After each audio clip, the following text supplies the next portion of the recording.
Yung fourth point po natin is on monetary graft and kickbacks. And may I call on Vice Mayor Attorney Harold Respicio to discuss this. Yeah, magandang hapon po sa inyo lahat and thank you so much for coming dito sa aming press con. Ako po si Attorney Harold Respicio, elected Vice Mayor ng Reyna Mercedes Isabela. Ako po ay nagre-representa ng lahat ng Pilipino, lahat ng probinsyano, lahat ng Ilocano, lahat ng Tagaluzon, at lahat ng mga kumukontrang elective official laban sa administrasyon na ito. Dahil hindi totoo ang sinasabi nila na may solid north. Hindi totoo na solid ang mga probinsyano at Ilocano sa kanya. Kasama namin si Chavito. Hindi totoo na kakampi nila lahat ng mga nakaupong opisyal sa ating gobyerno dahil nandito ako, pinapakita ko yan. Kaya ako lumapit dito dahil walang kwenta yung final na unang impeachment complaint. Kakaunti. Diskarte nila yun para wala nang maayos na umandar na impeachment complaint. Kaya nung nakita ko na yung mga may track record na successful impeachment, mga successful endorser, number one na political lawyer sa ating bansa at napakakapal na papeles at napakapal na ebidensya. Sali ako dyan!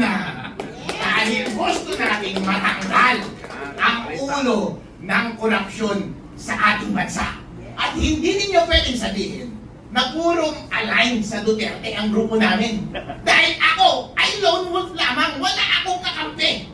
Lahat kinakalaban ko basta masama, kakalabanin kita. Masama ako dyan.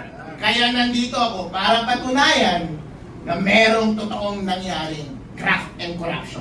Ito po ang discussion namin sa aming complaint.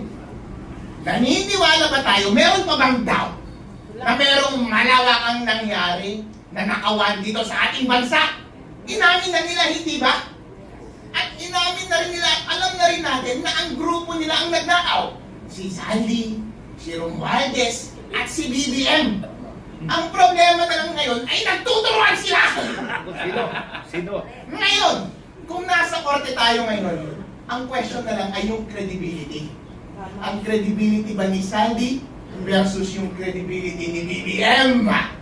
Ngayon, ano ang credibility ni Sandy? Kinenta niya na lahat yung modus. Yung unprogrammed appropriations, yun ang paraan. Ang pagnanakaw sa budget ng PhilHealth. Nagkasakit si Congressman Jing Paras. Hindi na siya makakakuha ng benefits sa PhilHealth.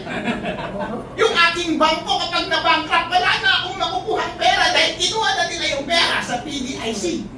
Kwento na ni Saldi lahat ng kanilang paraan specific. Nagde-deliver ng mali-maleta sa Malacanang, sa Codes Park, 2 billion. Ayun no, ang daming pera. Bilyong-bilyong sa laki ang dinideliver amongst them.